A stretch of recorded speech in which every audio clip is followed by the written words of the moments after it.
Hey, welcome to the Oakland Warriors podcast. I'm Patrick. I'm Chuong. And we talk about all things Golden State Warriors from an old school fan perspective, because if you didn't love them at their worst, you don't deserve them at their best.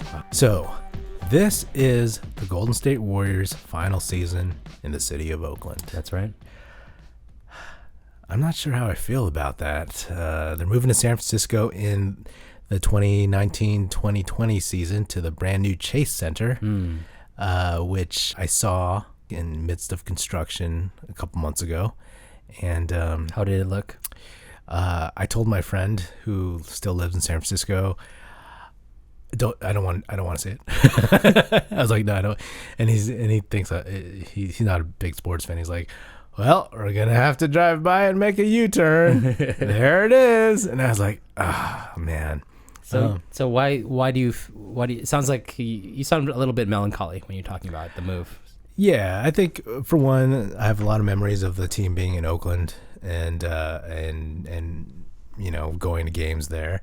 But also it was inevitable, right? Like the move once Lacob and Goober bought the team, that like you're gonna move it. He's a VC guy. Yep. And you know, just by being smart, if you're gonna have the team there, move them to San Francisco. And it's just it's a shame that Oakland couldn't figure out a way to keep them, but I felt like that, you know, they wanted to go. Wanted to go, and it wasn't. There was very little that they could have done. They would have had to just give them like ownership of the whole damn city. Yeah. You know what I mean, to make that happen. And I just, you know, like, I'm sure the Chase Center will be great, and I think it's also for me tied to how the Bay Area has changed so much. Yeah. Sure. That's a 20 years. Yeah, that's a very common narrative, right, that you hear when writing about this topic or reading articles about this topic, right? Mm-hmm. Yeah. The San Francisco representing that, like the new Bay Area, the new like San Francisco that didn't exist when we were growing up, filled with like tech bros and venture capital money, and sort of that lack of culture, right? That was so much a part of our lives when we were growing up. Yeah, man. Like I grew up in Silicon Valley. I grew up in San Jose, so. Mm-hmm. San Jose has never really been a city of culture or of like, you know, it's been a very cookie cutter suburb. So like the transition to Silicon Valley has always been like very easy, right? But when I think of Oakland, when I think of San Francisco historically, they were just like they were working class towns for a really long time, right? Mm-hmm. Yeah. And just a lot of new money just came in really quickly, and you know the stereotype of new money is like you can buy things, but you can never buy class, right? So, right. Yeah. Or culture, I guess. Yeah. I think it's a bummer. I agree with everything you just said. But I also think it's a bummer for Oakland. Yeah. And the East Bay in general. East Bay's always, you know, for people who don't know, like the East Bay's always kind of had this like little bit of a sibling rivalry with the San Francisco, right? Yeah. The question should be, does it matter that there isn't going to be a professional basketball team or a professional football team in that city anymore? Like, how do you think it's going to affect the city in that landscape? Well, I remember when they didn't have a football team, and I was okay with that. But I just feel that, you know, the fact that they're losing the Warriors, they kind of like lose a little bit of their soul. And I think the Warriors lose some of their soul too.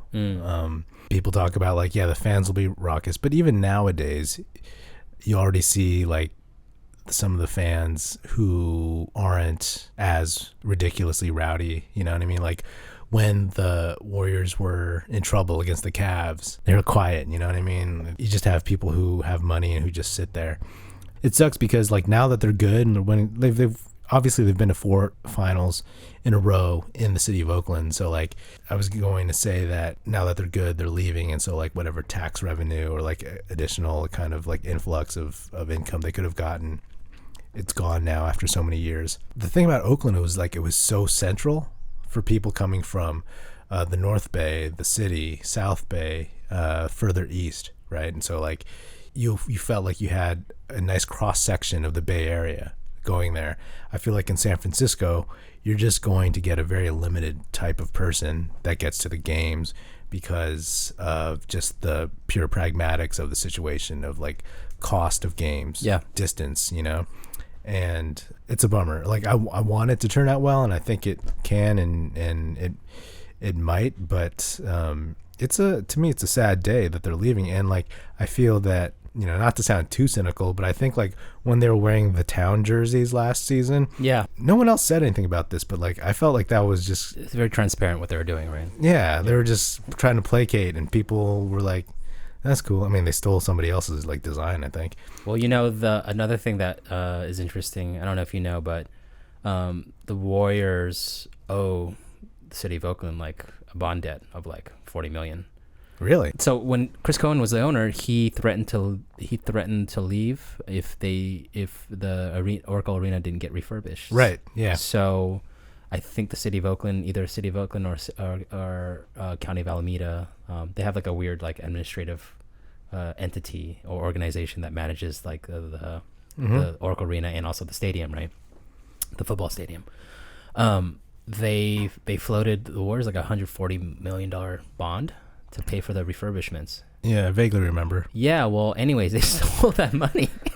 They never paid it back, and I think the Warriors, the current Warriors organization, sued the city of Oakland to get out of that debt. And when they leave for San Francisco, that's still going to be a point of contention. So essentially, the Oakland taxpayers will have to cover that debt. So that when they sued to try to get out of it, there's no result. What was the result? I think it's still pending. Yeah, I think the case is still pending, but that's not a lot of people talk about that, Yeah. And you brought up the whole thing about the town jerseys, right? So last year was the first year that they recognized the town, the Oakland nickname, and had it on their logos. But that was like the year before 2 years before they leave for San Francisco for fair pastures, I would argue, right? So exactly. And also coupled with that whole like bond debt like fiasco, it's kind of fucked up. Yeah. I wish they were staying in Oakland. I wish that they figured out a way to make that happen. And yeah, those town jerseys did bug me a little bit because it's like it was such a superficial kind of like, hey, we're the Bay Area's team, I'll just add to that one final thing about the bond. So apparently it's the Oakland Alameda County Coliseum Authority, which is the agency that manages the Coliseum and the arena. They use an annual payment of $7 million from the Warriors to help pay off that debt, that bond debt, right? Mm-hmm. The last bond debt payment is scheduled for 2027, but the Warriors say once they leave next year, they're going to stop making that payment. So who's going to have to pay that payment, right? It's going to be the taxpayers. So that's a shame. They'll probably settle, but still, it sucks. Yeah, because the Warriors they're so liquid. They're doing so well financially. They're worth. I mean, these guys bought it for like what, 4 or 5 million, between 3 to 500 million, right? I think it was like 450, and it's worth God knows how much. Almost $2 billion. Yeah, so smart move.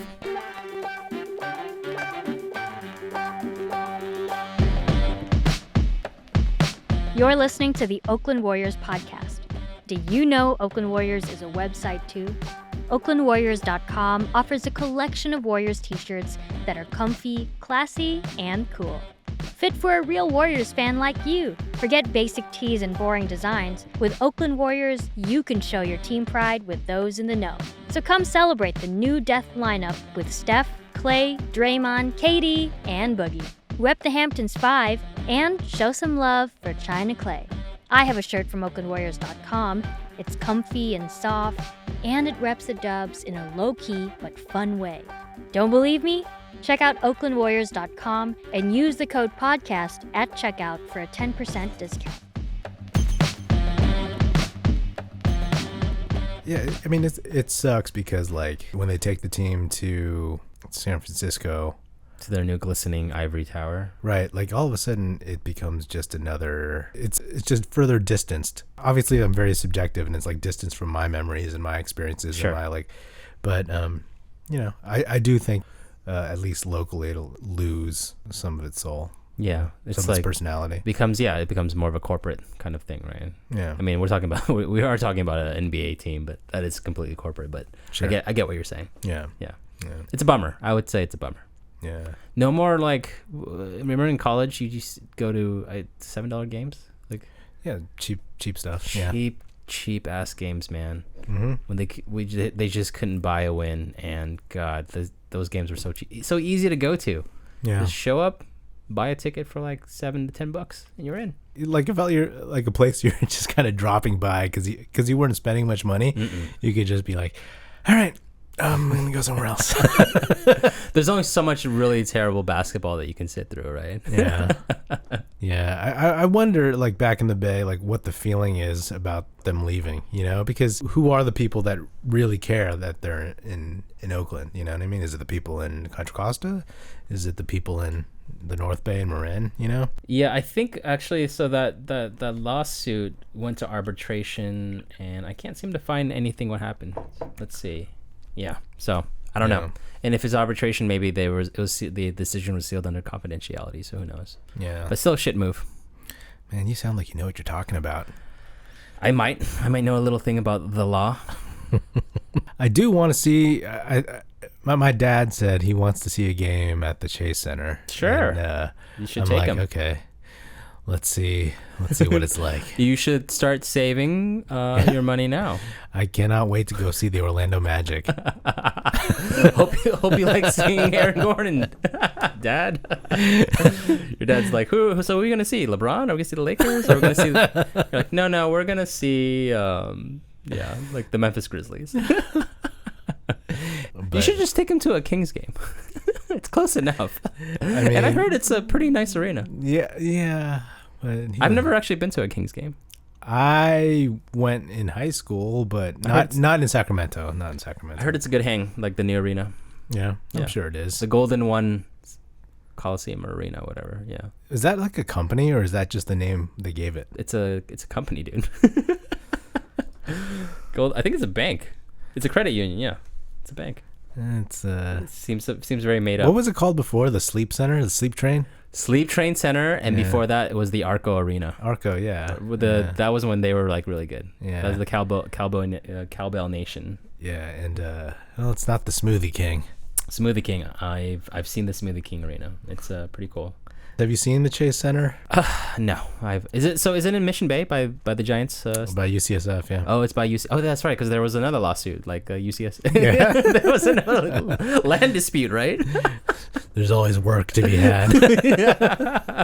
They're a good thing they're like sitting on like a lot of money, because that's definitely a lot of lawsuits. Mm-hmm. I mean, it's a significant endeavor to carve out that much land in San Francisco, right? Yeah. Land is such a premium in such a tiny city, right? So Yeah. I have not seen it, to answer your question, but I would like to go. Yeah. Them moving to San Francisco doesn't diminish my love for this team, but at the same time, yeah, you have to acknowledge like it's kind of like, well, they're making a decision that's in the best interest of them, right? Right. And change happens, obviously. Change happens. And I will say that they brought us 3 titles, Sure. And if their thing was to, they wanted to move, yeah, it is what it is. This is already like a completely irrational thing to follow a sports team and to love it as much as we do, Yeah. right? So it's like, yeah, it's another thing. It's better than talking politics right now.